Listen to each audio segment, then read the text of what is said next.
I'm 67 years old, and for most of my life I thought the biggest financial mistake I'd ever have to worry about was overspending on a kitchen renovation. I was wrong. The biggest mistake almost happened to me without my even knowing it, at the hands of a man my late husband and I had trusted with our retirement for 11 years. This is the story of how I found out, and what I did about it. My husband, Walter, passed away 4 years ago after a long fight with heart disease. In the years before he died, we had built what I thought was a solid, sensible retirement plan with the help of our financial advisor, a man I'll call Gregory. Walter found Gregory through a referral from an old colleague, back when Gregory was just starting his own independent practice after leaving a larger firm. He was younger than us by a good 15 years, polished, always impeccably dressed, and had a way of explaining things that made you feel smart rather than talked down to, which mattered enormously to Walter, who had never trusted anyone who made him feel foolish about money. Over 11 years, Gregory managed the bulk of our retirement savings, a portfolio that, by the time Walter passed, was worth just under $1.4 million, the product of 4 decades of Walter's career as an engineer and my own years teaching high school chemistry before I retired. It wasn't extravagant money by the standards of people who make headlines, but it was everything. It was the house staying paid off, the trips to see our grandchildren twice a year, the ability to help our daughter with a down payment when she needed it, and eventually, whatever we didn't spend, a legacy for our 2 children and 4 grandchildren. I want to describe what those early years with Gregory actually felt like, because I think it matters for understanding how completely I trusted him by the time any of this happened. Walter and I would meet with him twice a year, always over coffee in his office, and he had a way of walking us through the portfolio that never once made me feel like the less financially literate spouse, which I appreciated more than I can say, since so many men of Walter's generation spoke about money in a way that quietly excluded their wives from the conversation. Gregory always addressed his questions to both of us equally. He remembered our grandchildren's names.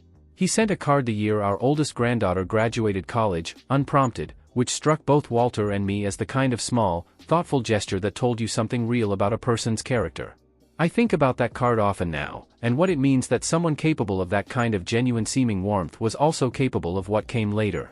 After Walter died, I kept working with Gregory, mostly out of inertia and trust. Grief does strange things to your ability to make big decisions, and switching advisors felt like one more upheaval I didn't have the energy for. Gregory was kind during that period, genuinely so, I believed at the time. He called to check on me a few times that first year, not just about money, and I was grateful for it. The thing that eventually unraveled all of this started with something almost embarrassingly small, a quarterly statement that arrived about 2 years after Walter passed, showing a management fee that seemed, to my eye, higher than what I remembered our original agreement specifying. I want to be honest that I almost let this go. I am not a financial professional. My late husband was the one who understood the details of our investment agreements. I understood budgets and household finances, but the specific language of expense ratios and management fee structures had always been his department, and after he died I had leaned on Gregory to explain things to me in the way Walter used to. It would have been easy to call Gregory, ask him to explain the fee, accept whatever answer he gave me, and move on. Many people in my position, I think, would have done exactly that. What stopped me was a conversation with my son-in-law, Peter, who works in corporate accounting and has always had a good head for reading through financial documents. I mentioned the fee increase to him almost in passing, at a family dinner, not because I suspected anything, but because I was curious whether it was normal for fees to creep up over time. He asked, casually, if he could take a look at a few of my recent statements, just out of curiosity. He called me 2 days later, and I could tell from his voice, even before he said anything specific, that something was wrong. What Peter found, once he actually sat down with several years of statements side by side, was a pattern that had been building slowly enough that it had never once, in any single quarter, looked alarming on its own. The management fee Gregory was charging had crept upward gradually over about 6 years, from the 1% annual fee specified in our original agreement to just over 2.1%, a difference that on a portfolio our size worked out to roughly $9,800 more per year than what we had actually agreed to, compounding invisibly, statement after statement, because no single increase from one quarter to the next was ever large enough to catch my eye. That, on its own, was troubling but perhaps explainable. Advisors do sometimes restructure fee agreements, and it was possible, I told myself, that Walter had agreed to some change I simply didn't remember, given how many years had passed. What made this into something much more serious was what Peter found next. Over the following several weeks, once I gave him permission to request additional account records directly from the brokerage that actually held our funds, rather than relying only on the summary statements Gregory's own office had been sending us. There were 2 accounts, both technically under our names, that I had never been told existed. They had been opened about 4 years earlier, not long after Walter passed, when I was at my most vulnerable and least attentive to paperwork, and they held roughly $61,000 combined, invested in a series of high-fee, actively managed funds that Peter, once he researched them, described to me as some of the worst-performing and most heavily commissioned products he'd ever personally seen in a client account, the kind of investment that primarily benefits the advisor selling it rather than the person whose money is actually invested. I remember the exact evening Peter walked me through what he'd found, sitting at my kitchen table with printouts spread between us, the same table where Gregory himself had sat across from Walter and me a dozen times over the years. Peter kept his voice gentle and careful, the way you might explain something difficult to someone you were worried might crumble, and I remember appreciating that even as some part of me wanted to simply refuse to believe it. He showed me the 2 account numbers, neither of which I recognized on sight, and then pulled up the original account opening documents, which did, in fact, carry my signature. I sat there staring at my own handwriting on a document I had no real memory of ever discussing in detail, and felt something I can only describe as a strange, disorienting kind of vertigo, the sense that a full year of my own life, a year I had lived through and remembered in fragments of grief and fog, contained decisions I apparently made that I could not now account for. I had signed paperwork opening these accounts. I want to be honest about that, because I think it matters for understanding how something like this actually happens to a person who isn't careless or foolish. In the fog of the first year after Walter's death, I had signed a great many documents Gregory brought to me, trusting, as I always had, that he was handling things in my best interest, the way he'd always seemed to for 11 years. I do not fully remember the specific meeting where these 2 accounts were opened. I remember dozens of meetings from that period only as a kind of gray blur, and I think Gregory understood, whether he consciously planned it or not, that a recently widowed woman in her 60s signing papers in that state of mind was not going to read every line as carefully as she would have if her husband were still alive asking pointed questions beside her. My first instinct, and I imagine this is common for people my age who grew up believing that professionals in suits generally deserved the benefit of the doubt, was to simply call Gregory directly and ask him to explain everything. Peter, gently but firmly, talked me out of doing that as a first step, and I am grateful to this day that he did. His reasoning was simple and has stayed with me since. If I called Gregory first, before I had anything independently verified, I would be handing him the opportunity to control the story before anyone outside his own office had looked at the facts. He could offer an explanation, however true or false, and I would have no way to evaluate it except by trusting the very person whose conduct I was questioning. Peter suggested instead that we quietly gather everything independently first, and only then decide how to approach Gregory, if at all, versus going straight to the regulatory bodies that exist precisely for situations like this. So that is what we did, over the following 10 weeks. We requested full account histories directly from the custodial brokerage, not from Gregory's office, for every account under my name and Walter's name going back to the original agreement 11 years earlier. Brokerages are required to provide this information to account holders, and because the accounts were legally mine, I had every right to request the complete, unfiltered record rather than the summarized statements Gregory's office had been sending. We consulted an independent, fee-only financial advisor, someone with no commission relationship to any of the products in question, specifically to have a neutral professional review the fee history and the 2 unexplained accounts.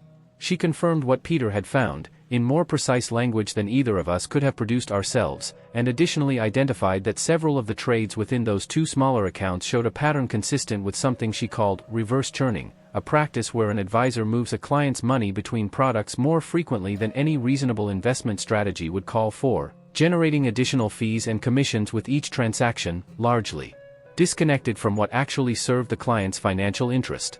We consulted an attorney who specializes in elder financial abuse and securities law, a field I confess I did not know existed as its own specialty until Peter found her through a referral. She explained something that reframed the entire situation for me. What had happened to me had a name, a legal category, and a body that existed specifically to investigate it. Financial exploitation of an older client by an advisor, particularly one that appears to have accelerated in the period immediately following the loss of a spouse, is something regulators take seriously, and there are specific reporting mechanisms, through the state securities regulator and through the industry's own self-regulatory body, designed exactly for cases like mine. By the end of those 10 weeks, we had assembled a complete, independently verified record, the gradual fee increase and its cumulative cost, the 2 undisclosed high-fee accounts opened in the vulnerable period after Walter's death, and a documented pattern of excessive trading within those accounts that a neutral professional had identified as inconsistent with any legitimate investment strategy for a woman my age with my stated goals of capital preservation. I want to describe the meeting itself, because I think the way it unfolded matters, and because I suspect anyone reading this who has ever had to sit across from someone who wronged them, while staying calm enough to actually accomplish something, will understand the particular discipline it takes. I did not go to Gregory's office alone, and I did not go without preparation. My attorney attended with me, along with Peter, and we had already, at that point, filed a formal complaint with the state securities regulator, along with a parallel complaint through the industry self-regulatory body that oversees advisor conduct. I want to be clear that this was not a bluff or a negotiating tactic dressed up as a legal filing. My attorney had been clear from the start that the evidence we'd gathered was serious enough that filing first, before any conversation with Gregory, was simply the correct and prudent thing to do, regardless of how any conversation with him might go. We met in a small conference room, not his office, at his firm's request. I remember him walking and looking, for the first time in 11 years, genuinely uncertain, in a way I had simply never seen from him before. He had always been a man who filled a room with an easy, practiced confidence, and that morning, for the first several minutes, he could not quite find it. My attorney laid out the findings plainly, without drama: the documented fee creep, the 2 undisclosed accounts opened during a period of documented emotional vulnerability, and the excessive trading pattern a neutral advisor had already identified in writing. She explained that formal complaints had already been filed with both the state regulator and the industry oversight body, and that we were prepared to cooperate fully with whatever investigation followed, but that we wanted to give him the opportunity, in this meeting, to explain his side of events before those processes ran their course. His explanation, when it came, was thin.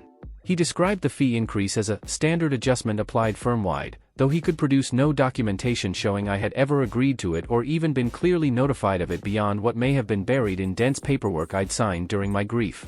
He described the 2 additional accounts as products he'd believed, in good faith, would diversify my holdings, though he struggled visibly when asked to explain why they had never been discussed with me directly in a dedicated conversation, the way every other significant change to our portfolio had been over the previous 11 years, back when Walter was alive to ask the hard questions himself. At one point, my attorney asked him directly why, if these 2 accounts genuinely represented sound diversification, he had never once mentioned them in any of our regular semi-annual review meetings over the following 4 years, meetings where he had continued, all that time, to walk me through the rest of the portfolio in careful detail. He did not have a good answer. He said something about intending to bring it up once things settled, a phrase that hung in that small conference room for what felt like a very long time, given that nearly 4 years had passed with things apparently never quite settling enough. I did not raise my voice in that meeting. I want to say that plainly, because I think there's a temptation, when telling a story like this, to imagine some satisfying moment of righteous anger. What I actually felt, sitting across from a man I had trusted for over a decade, watching him fail to produce a real explanation for decisions made in the exact window when I was least able to protect myself, was something closer to a quiet, settled grief. Not for the money, though the money mattered enormously. Grief that trust, once given so completely for so long, could be treated so carelessly by someone who had every professional obligation to treat it with more care than that. There was one moment near the end of that meeting I still think about. Gregory asked, almost quietly, whether I remembered the card he'd sent when our granddaughter graduated college. I did remember it, and told him so. He said he wanted me to know that part, at least, had been real, that whatever else had happened, he had genuinely cared about our family over the years. I did not know what to do with that in the moment, and I still don't fully know what to do with it now. I believe it's possible for a person to hold 2 things at once, a real, if imperfect, affection for a family they've known for over a decade, and a willingness to quietly take advantage of that same family's most vulnerable year. I don't think believing that makes me naive. I think it makes the whole situation sadder than if he had simply been a stranger with no real feeling toward us at all. The regulatory investigation took just over a year to fully resolve, longer than I expected going in, though my attorney had warned me these things rarely move quickly. In the end, the findings substantiated the core of what we had documented: the undisclosed fee increase, the failure to properly disclose and obtain informed consent for the 2 additional accounts, and a formal finding of unsuitable trading activity inconsistent with my stated investment objectives and risk tolerance. Gregory's firm settled with me for a combination of restitution covering the excess fees charged over 6 years, the underperformance losses attributable to the 2 undisclosed accounts relative to what a suitable, low-fee alternative would have earned over the same period, and an additional amount the regulator determined appropriate given the documented pattern of exploitation during a period of known vulnerability.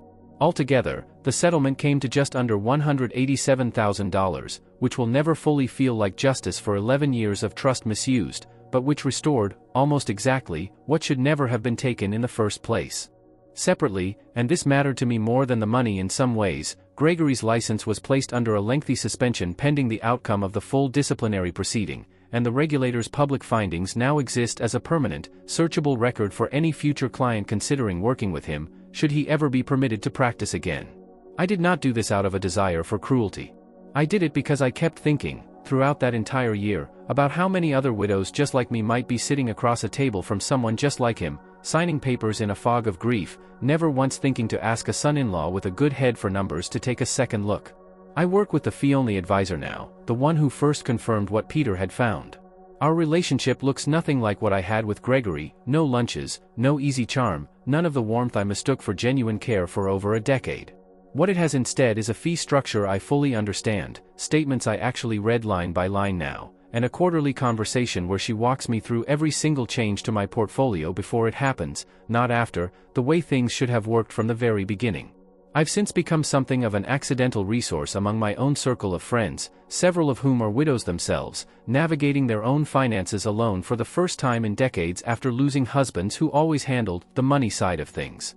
I've sat with 3 different friends now, over coffee, walking them through their own statements line by line, teaching them the specific questions to ask an advisor, the specific documents to request directly from a custodial brokerage rather than trusting only what an advisor's own office sends.